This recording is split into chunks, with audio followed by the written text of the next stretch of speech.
రిషికొండ నిర్మాణాలపై టీడీపీ విషం కక్కుతోంది. ప్రభుత్వ భవనాలు వైఎస్ జగన్కి చెందినవిగా వక్రీకరిస్తోంది. జగన్ కోసమే ఈ బిల్డింగ్లు కట్టించుకున్నట్టు విష ప్రచారం చేస్తోంది. రిషికొండ భవనాల గదుల ఫోటోలు తీసి వికృత పోస్టులు పెడుతోంది.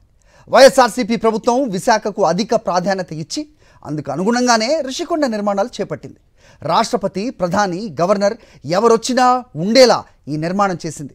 కానీ టీడీపీ ఎల్లో మీడియా మాత్రం వైఎస్ జగన్ వ్యక్తిగత ఆస్తి అన్నట్టుగా తప్పుడు రాతలు రాస్తోంది. ఇలాంటి రాతల వల్ల విశాఖ ప్రజలకు మేలు జరగదంటూ వైఎస్ఆర్సీపీ హెచ్చరిస్తోంది.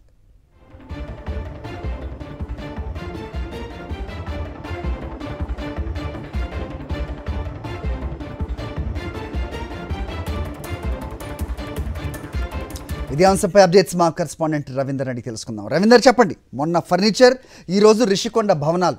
సో ప్రభుత్వంలో ఉన్నప్పుడే వైఎస్ఆర్సీపీ చాలా కేటగారికల్గా చెప్పిన విషయం మనకు తెలిసిందే, ప్రజలందరూ చూసిందే.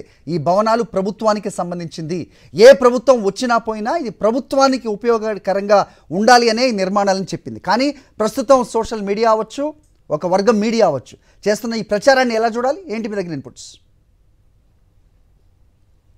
హరి, విషయం ఏదైనా సరే జగన్ మీద విషం కక్కడమే మా లక్ష్యం అన్నట్టుగా తెలుగుదేశం పార్టీ సంబంధించినటువంటి నేతలు చేస్తూనే ఉన్నారు. గడిచిన కొంతకాలంగా మనం చూస్తూనే ఉన్నాం. వైఎస్ జగన్ ను టార్గెట్ గా చేసుకుని వ్యక్తిగత దోషణలతో పాటు కించపరిచే విధంగా కూడా వ్యాఖ్యలు చేస్తూ పోస్టులు కూడా పెడుతున్న పరిస్థితి. ఇప్పుడు ఏకంగా మంత్రుల స్థాయి వ్యక్తులు ఈ విధంగా దారుణానికి తెగబడిన పరిస్థితి కూడా ప్రస్తుతం మనం చూస్తూ ఉన్నాం. రుషికొండలో ఉన్నటువంటి భవనాలు దానికంటే ముందుగా అంతకుముందు 2 రోజుల క్రితం పెద్ద ఎత్తున ఫర్నిచర్ ఏదైతే ఉందో తాడేపల్లి క్యాంప్ కార్యాలయంలో ఉన్నటువంటి ఫర్నిచర్ గురించి పెద్ద ఎత్తున ఆరోపణలు చేశారు. కానీ వాస్తవానికి 4వ తారీఖునే ముఖ్యమంత్రి క్యాంప్ కార్యాలయం, అప్పుడే ముఖ్యమంత్రి క్యాంప్ కార్యాలయం నుంచి అధికారులు ఈ ఫర్నిచర్ సంబంధించి ప్రభుత్వానికి ఒక లేఖ రాసినటువంటి విషయం బయటపడేసరికి దానికి 4 ఖర్చుకున్నటువంటి తెలుగుదేశం పార్టీ నేతలు ఇప్పుడు దాన్ని మాట మార్చి మళ్ళీ రిషికొండ మీదకి దాని సబ్జెక్టును రూట్ మార్చిన విధంగా చూస్తూ ఉన్నాం.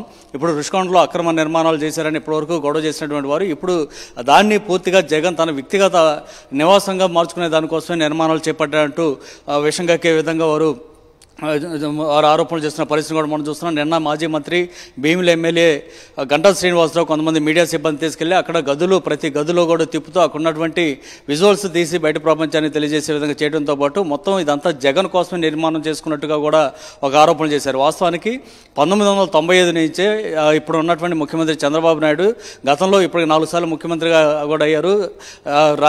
ఆర్థిక రాజధానిగా విశాఖను చేరుస్తా అంటూ చెప్పుకొచ్చారు. కానీ ఆర్థిక రాజధాని అనేటువంటి విశాఖలో ఇంతవరకు ప్రభుత్వానికి సంబంధించినటువంటి ఒక బిల్డింగ్ అనేది కూడా ఏది లేకుండా ఉంది.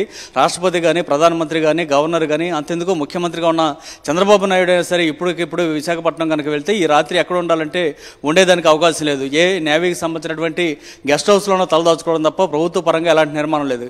ఈ నేపథ్యంలోనే గత ప్రభుత్వం విశాఖపట్నానికి అధిక ప్రాధాన్యత ఇచ్చిన నేపథ్యంలో అక్కడ ఒక ప్రభుత్వ నిర్మాణం ఉండాలనే కారణంతో ఈ బిల్డింగుల నిర్మాణం చేసింది. అయినప్పటికీ దాన్ని ఏదో జగన్ వ్యక్తిగత ఆస్తి అన్నట్టు ఆయన కోసం నిర్మాణం చేసుకున్నట్టుగా తెలుగుదేశం పార్టీ నేతలు ఆరోపణలు, విమర్శలు చేస్తున్నారు. దీన్ని రాష్ట్ర వ్యాప్తంగా ప్రజలు చూస్తూనే ఉన్నారు. ఎందుకు ఇంత దారుణమైన విషం కక్కుతున్నారు జగన్ మీద అంటూ కూడా ప్రజలు ఆరోపణలు, విమర్శలు చేస్తున్నా కూడా తెలుగుదేశం పార్టీ నేతలు మాత్రం అవేం పట్టించుకోవట్లేదు. ఏకాడికి జగన్ మీద విషం కక్కుతూ వక్రీకరణమైనటువంటి పోస్టులు పెడుతూనే తమ పాపం గడుపుకుంటున్నటువంటి పరిస్థితి కనిపిస్తుంది. దీన్ని వైఎస్ఆర్ కాంగ్రెస్ పార్టీ కూడా చాలా సీరియస్గా స్పందించింది. అవి ప్రభుత్వ నిర్మాణాలు, ప్రభుత్వం ఏ విధంగానే వాటిని వాడుకోవచ్చు అంతే తప్ప అది జగన్కి సంబంధించినటువంటి ఆస్తులు కాదు, ప్రైవేట్ ఆస్తులు అంతకంటే కాదంటూ చాలా స్పష్టంగా సూటిగా సమాధానం చెప్పింది. కానీ ఇప్పటి వరకు తెలుగుదేశం పార్టీకి సంబంధించినటువంటి నేతలు కానీ, ఐటీడీపీ సంబంధించినటువంటి సోషల్ మీడియా వ్యక్తులు కానీ అత్యంత దారుణంగా వికృత పోస్టులు పెట్టాలని మాత్రం రాష్ట్ర ప్రజలు జీర్ణించుకోలేకపోతున్నారు. హరి, ఓకే రవీందర్.